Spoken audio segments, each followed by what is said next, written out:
Hello friends एबे आसला बहुत बड़ ताजा खबर। हाँ फ्रेंड्स पुणी राशन कार्ड रे आसुची बड़ खबर। तो हाँ एबे सरकार करदेले आउ एक बड़ घोषणा। जदि आपण मान जने राशन कार्ड हिताधिकारी तेबे जानतु आपणकर पई केंद्र सरकार तरफ आसी आउ किछि बड़ खुशी खबर। पुणी एक वर्ष पर्यंत मिलिबो मागणा राशन। एही कथा आपण माने जानिथिबे। सरकार किछि दिन पूर्व आरंभ करथिले गरीब कल्याण योजना, जहाँ मध्य आपण माने केंद्र सरकार तरफ मिलिबो मागणा राशन। केंद्र सरकार शुक्रवार गरीबों को मागणा खाद्य देबा पई कैबिनेट रे एक बड़ निष्पत्ति नेइछंती। तो फिर आउ कोन सब खबर रही तो कौन रही मागणा राशन मिलिबो आ ता सहित कौन राशन कार्ड अच्छी फायदा। तो आसतु जानिबा एई वीडियो टी प्रथम शेष पर्यंत देखो। तापर छोट रिक्वेस्ट कर दे वीडियो जदि आपन टिकी भी भल लागे वीडियो छोट लाइक करी वीडियो पाखे रेड कलर बटन पर प्रेस कर सब्सक्राइब करी तापर बेल आइकन प्रेस करी ऑल मेल आइकन ऑन कर दिंतु। सब किछि अपडेट सर्वदा आपन देखि पारिबे। तो फ्रेंड्स आसतु केंद्र सरकार आपन मन पई कोन करछन सुविधा। तो आसतु पूरा वीडियो देखिबा। वीडियो टिके भी स्किप करो। सुरक्षा अधिनियम आधार देश 80 कोटी जनता को मागणारे मिलुथिबा राशन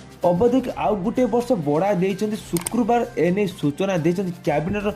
एई योजना ऊपर सरकार प्रति वर्ष 2 लाख कोटी टंका खर्च करिसन्ति। तो फ्रेंड्स आपण माने जानि रखंतु आपण को और वर्ष जाय मिलिबो। तो आपण माने जानि राशन। तो फ्रेंड्स केंद्र खाद्य जोगाण मंत्री पीयूष गोयल कहिसन्ति सरकार राष्ट्रीय खाद्य सुरक्षा आधार चाउल गम और अन्य शस्य क्रम 3 टाक 2 टाक एवं 1 टका हिसाब से तेबे सरकार निष्पत्ति नहीं जे 2023 डिसेम्बर पर्यंत लोक संपृक्त मागणा राशन मिलिबो।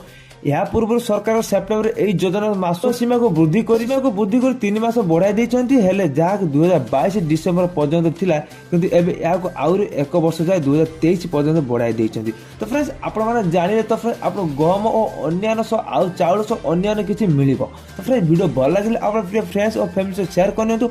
वीडियो जो लाइक कर वीडियो कोन किपर लागिला। तो फ्रेंड्स छोटा कमेंट कर दियंतु। जय जगन्नाथ।